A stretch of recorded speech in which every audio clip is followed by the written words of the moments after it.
And welcome back. We are spotlighting a powerful new initiative from the Charleston County Public Library, the Listening Booth launch. This innovative project repurposes an old payphone into a digital storytelling installation that gives a voice to our community's lived experiences. Through intimate first-person narratives, people and families affected by incarceration share journeys of reflection, resilience, and hope. The Listening Booth invites visitors and viewers to listen, learn, and connect with stories that remind us of the human impact behind the headlines. And joining us to tell us more about this amazing project and its impact are two experts from the Charleston County Public Library System. Melissa Tunstall, thank you so much for being with us. She is the outreach coordinator. Is that correct? Outreach coordinator? Kind of, sort of. We'll go with that. All right. And Julian Gooding. He's the digital studio and multimedia production coordinator and also panelist and storyteller for the Listening Booth. And I will join the two of you on the stage next Tuesday. But before we get to that, let's talk about how this project came about. What is the Listening Booth? We heard a little bit about it in the introduction. I mean, it is an old payphone that came from our main library that has been retrofitted, and now it can host a whole array of digital stories that we will record and share. And this first go around, it is the stories of people who've been system impacted. So it's people who have been incarcerated themselves or their family members too. And it started with a grant from ALA, the American Library Association, and then the Estee Lauder companies. Yeah, we've got to remember that they are amazing sponsors with this project and really help to move it forward. I love the idea that we're going to get to see a phone booth. You know, no one even sees them anymore. Is this the one that was in the Calhoun Street downtown, that library? Yes. You know which location? Yeah, it was. Yeah, so I remember that. You would have to walk through the turnstile and there were these phone booths right outside. So give us an idea of what we will see on the stage, Julian. Well, on the stage will be 2 or 3 participants from the program, and they will be sharing these wonderful stories. One of the things that I got to contribute was helping them find their voice, understand the art or the technique of storytelling, all the many facets of storytelling, and giving them that support that your story matters. Your personal lived experience has validation, and we should hear your stories, and you discover that these are just wonderful individuals.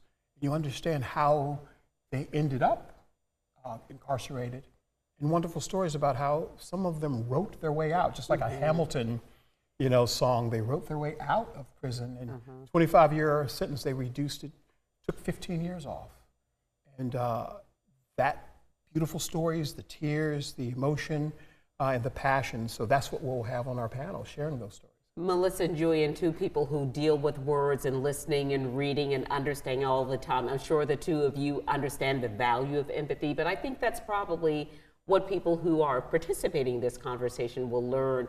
And even the participants, the value of listening to someone's story. You have to listen to really understand it, right? Absolutely, absolutely.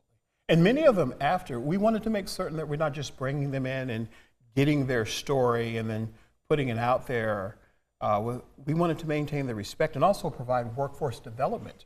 So we taught them using the podcast tools, the software, how to write a script, how to find your voice, documentary filmmaking techniques. And a couple of them have already come back to use our facilities to continue on to self-publish and to go further with podcasting to share their story. And I heard that was because of your kindness and generosity and patience that you were able to help people with that. Well, I think it's what we do in the libraries. Right, yeah. All of us, we love our patrons and respect our patrons no matter what station in life they are. We are here to support them. So. Yeah, I bet this was a very emotional experience for everyone, Melissa. It was, and it's the trust that the participants had in the library to share their stories with us. It's like that, I get chills now even just thinking about it.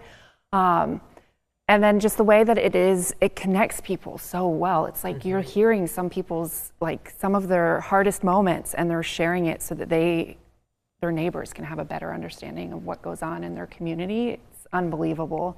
And I will say one other partner that I'd love to shout out would be Dr. Hugie of Mind Health, and she provided some mental health resources to our participants and talked about journaling and just provided the opportunity for them to book sessions with her too, because we know how important your mental health is and how sometimes reliving situations in your life, that you need that tool. Thank you so much. I appreciate it. Melissa and Julian, I will see you next Tuesday. If you would like to join us, we would love to see you there. We will be at the Keith Summing Library. That's in North Charleston. That is Tuesday, November 18th from 6 until 7:30 p.m. The Listening Booth Project launch.